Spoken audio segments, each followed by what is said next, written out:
Welcome to நம்ம இ-சேவை channel. நம்ம இ-சேவை சேனல்ல என்ன டாபிக் பத்தி பேச போறோம் அப்படின்னு பார்த்தீங்கன்னா, பாஸ்போர்ட் அப்ளை பண்ணி இன்னைக்கு வந்து டாக்குமெண்ட் வெரிஃபிகேஷன் போனேன். இன்னைக்கு டாக்குமெண்ட் வெரிஃபிகேஷன் போம்போது என்னென்ன சிரமங்கள் ஏற்பட்டுச்சு, என்னென்ன பண்ணாங்க அப்படின்றத பத்தி ஷேர் பண்ண போறோம். கண்டிப்பா வந்து ஒரு பாஸ்போர்ட் வெரிஃபிகேஷன் பண்ண போறவங்க கண்டிப்பா வீடியோ வந்து ஸ்கிப் பண்ணாம பாருங்க. நம்ம இ-சேவை சேனல ஃபர்ஸ்ட் டைம் பார்க்கணும்னா மறக்காம வந்து சப்ஸ்கிரைப் பண்ணிருங்க. வீடியோ வந்து ஸ்கிப் பண்ணாம பாருங்க. அது சொல்லக்கூடிய தகவல் முழுமையா வந்து சேரும். வாங்க வீடியோக்குள்ள போகலாம். உங்களுக்கு ஆல்ரெடி தெரிஞ்சிருக்கும். போன வாரத்தில நான் வந்து வீடியோ ஒண்ணு போட்டிருந்தேன். பாஸ்போர்ட் அப்ளை பண்ணியிருந்தேன். அதுக்கப்புறம் அப்பாயின்ட்மென்ட் போட்டுட்டு இருந்தேன். அப்பாயின்ட்மென்ட் போட்டு இன்னைக்கு அப்பாயின்ட்மென்ட் டேட்டு உங்களுக்கு காட்டுறேன் பாருங்க. இன்னைக்கு appointment date, batch number, sequence number எல்லாம் போட்டு வந்துருச்சு. சரி நானு பிரிண்ட் எடுத்துட்டு எல்லாம் கரெக்ட்டா போயிட்டேன். ரிப்போர்ட்டிங் டைம் வந்து பார்த்தீங்கன்னா 9:15. அ அதுக்கப்புறம் நான் வந்து பார்த்தீங்கன்னா, எவ்வளோ நேரத்துக்கு போனேன்னா, இங்கேருந்து வீட்லருந்து கிளம்பி கிட்டத்தட்ட வந்து ஒரு 6 மணிக்கெல்லாம் கிளம்பிட்டேன். ஏன்னா, நான் அங்க போறதுக்கு அங்க இருக்க வந்து பார்த்தீங்கன்னா, ஒரு 130 கிலோமீட்டர் டிஸ்டன்ஸ்ல போட்டேன். ஏன்னா, நியரஸ்ட் எனக்கு அதுதான் பக்கமா இருந்துச்சு.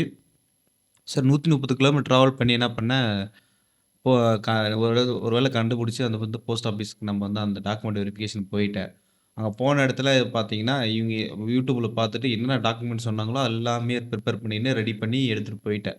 அங்க போய் பார்த்தா தான் தெரியுது, ஒரு ஒரு புதுசு புதுசா ரூல்ஸ் சொல்றாங்க அப்படின்னு சொல்லிட்டு, எடுத்தோனே ஆதார் கார்டு, மார்க் ஷீட்லாம் நம்ம இங்கேருந்து சொன்னாங்களா, அதெல்லாம் ரெடி பண்ணிட்டு போயிட்டேன். எடுத்துட்டு போயிட்டு அங்க என்ன பண்றாங்கன்னா, ஆதார் கார்ட வந்து ஃபோட்டோ வந்து நல்லா ஜூம் பண்ணி, இந்த டீட்டெயில் இருக்குல்ல, நல்லா ஜூம் பண்ணி பிரிண்ட் அவுட் வேணும். நார்மல் பிரிண்ட் எடுத்தீங்க பிடிஎஃப்ல எடுத்தீங்கன்னா, எனக்கு வந்து அத அக்செப்ட் பண்ணாது அப்படின்னு சொல்லிட்டாங்க. திடீர்னு என்ன பண்ணிட்டேன், அப்புறம் என்ன பண்ணேன்னா, போய் கம்ப்யூட்டர் சென்டர்ல போய் உட்காந்து நான் எடுத்து குடுத்து, அங்கேயே வந்து பிரிண்ட் எடுத்து குடுத்துட்டாங்க. நார்மலா கலர் பிரிண்ட் எடுக்கிறதுக்கு ரூ. 10 இல்ல ரூ. 5 தான் வாங்குவாங்க. ஆனா, அங்க போய் ஜூம் பண்ணி பிரிண்ட் எடுத்தா, உங்களுக்கு வந்து ரூ. 40 ரூ. 50 வந்து வாங்கிர்றாங்க. அது ஒரு இதாயிருச்சு. அப்புறம் என்ன பண்ணாங்க, உங்க பான் கார்ட வந்து நல்லா பெருசா பிரிண்ட் எடுத்து குடுங்க அப்டின்ட்டாங்க. பான் கார்டும், ஆதார் கார்டும் நல்லா ஜூம் பண்ணி பிரிண்ட் எடுத்து குடுக்க சொல்ட்டாங்க. ஆதார் கார்டும், பான் கார்டும் ஜூம் பண்ணி பிரிண்ட் எடுத்து குடுக்க சொல்லிட்டாங்க. எடுத்து குடுத்துட்டேன். எடுத்துட்டு போயிட்டு நான் மறுபடியும் அந்த டாக்குமெண்ட்லாம் அட்டாச் பண்ணி அந்த ப அந்த இது அப்பாயின்ட்மென்ட் ஆர்டர் இருக்கு இல்லையா? இந்த அப்பாயின்ட்மென்ட் ஆர்டர் பிரிண்ட் பண்ணி குடுத்தேன். அவங்க பார்த்துட்டு எடுத்து வச்சுட்டாங்க. அதுக்கப்புறம் என்ன பண்ணாங்க அப்டின்னா, எடுத்து மார்க் ஷீட்ட பார்த்தாங்க. அதுக்கப்புறம் ஆதார் கார்ட பார்த்தாங்க. அதுக்கப்புறம் பான் கார்டுக்கு பார்த்தாங்க. பான் கார்ட பார்த்த உடனே மேரேஜ் ஸ்டேட்டஸ் வந்து மேரிடுன்னு வந்துருச்சு. மேரிடுன்னு வந்த உடனே மேரேஜ் சர்டிஃபிகேட் எங்கன்னு கேட்டாங்க.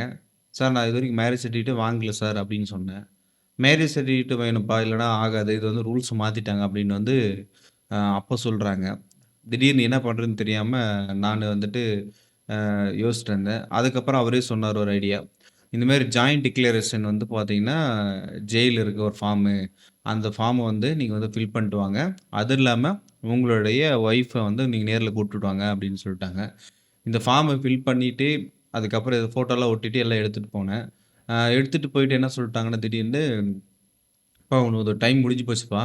நீ வந்து நீ ஆல்ரெடி வந்து சொல்லிட்டு போயிருந்தீன்னா ஆயிருக்கும். நீ வந்து ஒரு 1 மணி நேரத்துக்கு ஒரு அப்புறம் அப்படின்னு ஒரு அப்பாலஜி கேட்டு போயிருந்தீன்னா ஆயிருக்கும். நீ அதுக்கப்புறம் நான் எடுத்துருவேன்னு சொன்னா நீ கிளம்பிட்ட" அப்படின்னு மாரி சொன்னாங்க. நான் அடுத்த ஷெட்யூல்ல போட்டுக்கங்க அப்படின்னு சொன்னோனே, நானு சரி போய் ரெடி பண்ணிட்டு வந்துடலான்ட்டு இப்போ போனேன்.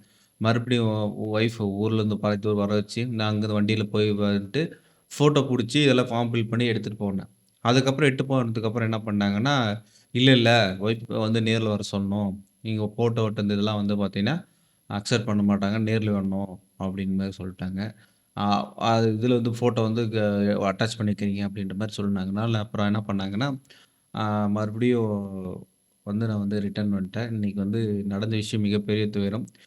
கிட்டத்தட்ட 150 kilometre 130 kilometre up and down 150னா 260 கிலோமீட்டர் டிராவலு. அது இல்லாம எங்க ஒய்ஃப பாதி வழியில வந்து பிக்கப் பண்ணது பார்த்தீங்கன்னா, கிட்டத்தட்ட ஒரு 350 கிலோமீட்டர் வந்து வீணா அலைஞ்சது தான் வேஸ்ட்டு தான். ஆ இதில வந்து ஒரு நம்ம ஒரு நல்ல ஒரு எக்ஸ்பெரிமெண்ட் கிடைச்சது. என்னன்னா, ஆ இப்போ வந்து ஜாயிண்ட் டிக்ளரேஷன் வந்து இது வேணும். மேரேஜ் சர்டிஃபிகேட் கல்யாணம் ஆச்சுனா அப்படின்றது ஒரு தெரிஞ்சுச்சு. அது மட்டும் இல்லாம இந்த ஆதார் கார்டு, பான் கார்டு வந்து நல்லா ஜூம் பண்ணி பிரிண்ட் அவுட் எடுத்துட்டு போணும் அப்படின்னு சொன்னாங்க. அதுக்கப்புறம் எனக்கு முன்னாடி போனவங்க ஒரு சில பேருக்கு வந்து பார்த்தீங்கன்னா, அ மேரிடுன்னு போட்டிருந்தாங்க. ஆனா அவங்க வந்து பார்த்தீங்கன்னா விதவை. அப்படி இருக்கும்போது அவங்களுக்கு வந்து கேட்டாங்க. அவங்க என்ன சொல்ட்டாங்கன்னா, சிஎஸ்சில வந்து தவறா போட்டாங்க. என்ன பண்றது சார்? அப்படின்னு கேட்டதுக்கப்புறம், டெத் சர்டிஃபிகேட் வச்சிருக்கியான்னு கேட்டாங்க. வச்சிருக்கேன்னு சொன்னாங்க. அதுக்கப்புறம் விதவை சர்டிஃபிகேட் வச்சிருக்கியான்னு கேட்டாங்க. வச்சிருக்கேன்னு சொன்னாங்க. அவங்களுக்கு வந்து அக்செப்ட் பண்ணிட்டு, அந்த மேரிடுன்றது வந்து பார்த்தோன்னா, விதவைன்னு சொல்லி எழுதி குடுத்துட்டாங்க. இது டாக்குமெண்ட்ல வெரிஃபை பண்ணிட்டு, அது அவங்களுக்கு வந்து அக்செப்ட் பண்ணிட்டாங்க. அப்போ அதுக்கப்புறம் போனோனே அவங்கள பக்கத்தில உட்கார வச்சு, டாக்குமெண்ட்லாம் ஸ்கேன் பண்ணி ஒண்ணு ஒண்ணா அப்லோட் பண்றாங்க அவங்களே. அதுக்கப்புறம் வந்து பார்த்தீங்கன்னா, ஃபோட்டோ வந்து புடிக்கிறாங்க. அப்படி தான் டாக்குமெண்ட் வெரிஃபிகேஷன் போகுது. இதுதான் ப்ராசஸ்ஸு. நாம வந்து எல்லாமே எடுத்துட்டு போனோம். ஆனா பட் வந்து இதே வந்து ஒரு 10 நாளைக்கு முன்னாடி எங்க ஊர்ல ஒருத்தருக்கு எடுத்து குடுத்தேங்க. இது பாஸ்போர்ட்டு. அவருக்கு வந்து மேரிடு. அவருக்குலாம் இந்த விஷயத்த வந்து கேட்கவே இல்ல. ஆனா பட் நாம போம்போது தான் இந்த மாரி புதுசா வந்து ஒரு ரூல்ஸ் ஒண்ணு கொண்டு வந்து கேட்கறாங்களான்னு தெரியல. ஆனா பட் வந்து இது நம்ம உடனே ரெடி பண்ணி குடுத்தா, ஆனா பட் வந்து அவங்க வந்து அக்செப்ட் பண்ணல. டைம் மீறி போச்சு அப்படின்ற மாரி சொல்ட்டாங்க. அடுத்து நெக்ஸ்ட் ஷெட்யூல்ல போடுங்க அப்படின்னு சொல்ட்டாங்க. மறுபடியும் நெக்ஸ்ட் ஷெட்யூல் வந்து பார்த்தீங்கன்னா, நம்மளுக்கு அ கிடைக்கவே இல்ல. அடுத்த 9ஆம் தேதி தான் கிடைச்சிருக்கு. 2 மணிக்கு கிடைச்சிருக்கு. இந்த வாட்டி வந்து நான் டைரக்ட்டா வந்து எங்க ஒய்ஃபும் நானுமே டைரக்ட்டா அங்க கூட்டு போயிட்டு, இந்த ஜாயிண்ட் டிக்ளரேஷன் வந்து குடுத்து, அந்த டாக்குமெண்ட் வந்து அப்ளை பண்ணணும் அப்படின்றது எதிர்பார்க்குறேன். அப்புறம் என்னத்துக்குடா பாஸ்போர்ட் வாங்குறோம்ன்ற மாரி ஆயிப்போச்சு. காலையில 6 மணிக்கு எழுந்து போயி, அடிச்சு பிடிச்சு வண்டிய ஓட்டிட்டு போயிட்டு, அங்க போய் சேர்றதுக்குள்ள ரொம்ப சிரமமாயிருச்சு. அதனால நீங்க இதெல்லாம் மிஸ் பண்ணாதீங்க.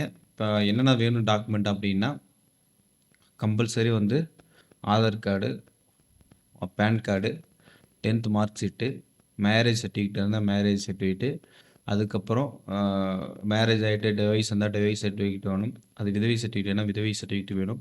அதுக்கப்புறம் இந்த மாரி மேரேஜ் ஆயிட்டு மேரேஜ் சர்டிஃபிகேட் இல்லாதவங்களுக்கு மட்டும் ஜாயிண்ட் டிக்ளரேஷன் வந்து பார்த்தீங்கன்னா, அக்செப்ட் பண்றாங்க. பட் வந்து நம்ம அன்னைக்கு போற வரைக்கும் நம்ம வந்து பொறுத்து தான் பார்க்கணும். அதுக்கப்புறம் வேற ஏதாச்சும் ரூல்ஸ் வராங்களான்னு தெரியல. இப்பவே வந்து பார்த்தோன்னா, நம்ம 2வது ஃபர்ஸ்ட் அப்பாயின்ட்மென்ட் வந்து முடிஞ்சு போச்சு. கேன்சல் ஆயி முடிஞ்சு போயிரும். 2ண்ட் அப்பாயின்ட்மென்ட்க்கு வெயிட் பண்ணிட்டுருக்குறோம். 2ண்ட் அப்பாயின்ட்மென்ட்ல வந்து பார்த்தீன்னா, என்ன நடக்குது அப்படின்றத பொறுத்து வந்து பார்க்கணும். இந்த சொன்ன டாக்குமெண்ட்லாம் ரெடி பண்ணி வச்சுக்கோங்க. ரெடி பண்ணிட்டு ப்ரிப்பேரா எடுத்துட்டு போங்க அப்படின்னு சொல்றேன். என்னோட எக்ஸ்பீரியன்ஸ் வந்து உங்களுக்கு ஷேர் பண்ணணும் அப்படின்னு தோணுச்சு. அதனால ஷேர் பண்றேன். நீங்களும் இவ்வளோ சிரமப்பட்டு போகாதீங்க. உங்களுக்கு நியரஸ்ட்டா இருக்கிற இதில வந்து பார்த்தீங்கன்னா, ஷெட்யூல் போட்டு பண்ணிக்கோங்க. நானும் நியரஸ்ட்டா தான் ட்ரை பண்ணேன். பட் வந்து அங்க வந்து பார்த்தீங்கன்னா, அடுத்த மாசம் 26ஆம் தேதி தான் இருக்கு. 1 மாசம் வெயிட் பண்ணணுமா அப்படின்னு சொல்லிட்டு, மறுபடியும் இன்னைக்கு போன சென்டருக்கே வந்து பார்த்தீங்கன்னா, மறுபடியும் போட்டிருக்கேன். அது வந்து 9ஆம் தேதி கிடைச்சிருக்கு. பார்க்கலாம் 9ஆம் தேதி வந்து போய் பார்க்கலாம். போயிட்டு என்ன நடக்குதுன்றது பொறுத்து தான் பார்க்கணும். ஆ கண்டிப்பா வந்து நம்ம இ-சேவை சேனல் வந்து சப்ஸ்கிரைப் பண்ணி வச்சுக்கோங்க.